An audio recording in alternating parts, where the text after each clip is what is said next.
हदगाव तालुक्यातील आष्टी येथील ग्रामस्थांच्या वतीने सोमनाथ सूर्यवंशी यांना श्रद्धांजली अर्पण।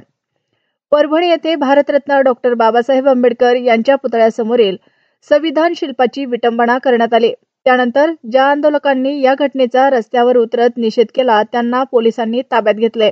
तसेच यामध्ये न्यायालयीन कोठडीत असणाऱ्या सोमनाथ सूर्यवंशी या तरुणाचा मृत्यू झाला। ही दुःखद घटना लक्षात घेऊन आष्टी येथील ग्रामस्थांच्या वतीने आज डॉक्टर बाबासाहेब आंबेडकर यांच्या पुतळ्यासमोर सोमनाथ सूर्यवंशी यांच्या प्रतिमेला पुष्पहार अर्पण करून पंथी ज्योत पेटवून भावपूर्ण श्रद्धांजली वाहण्यात आली। यावेळी आष्टी येथील असंख्य ग्रामस्थ उपस्थित होते। सोमनाथ सूर्यवंशी यांची जी परभणी येथे पोलीस प्रशासनाने जे निर्गुण हत्या करण्यात आली, त्या हत्येमध्ये सोमनाथ सूर्यवंशी हा शहीद झाला।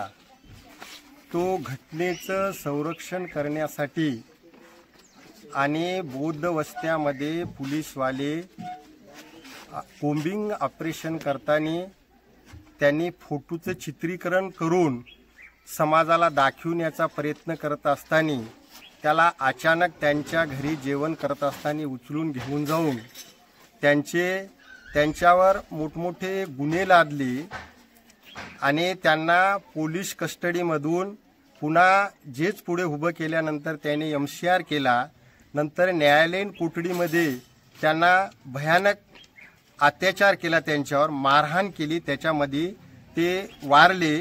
आम्ही त्यांना वारले असं न म्हणता ते स्वातंत्र्य, समता, बंधुभाव आणि घटनेसाठी ते शहीद झाले, म्हणून आम्ही इथं त्यांच्या श्रद्धांजलीचा कार्यक्रम मोजे आष्टी तालुका हदगाव येथे ठेवण्यात आला। गावकऱ्याच्या वतीनं त्यांना श्रद्धांजली वाहण्यात आली।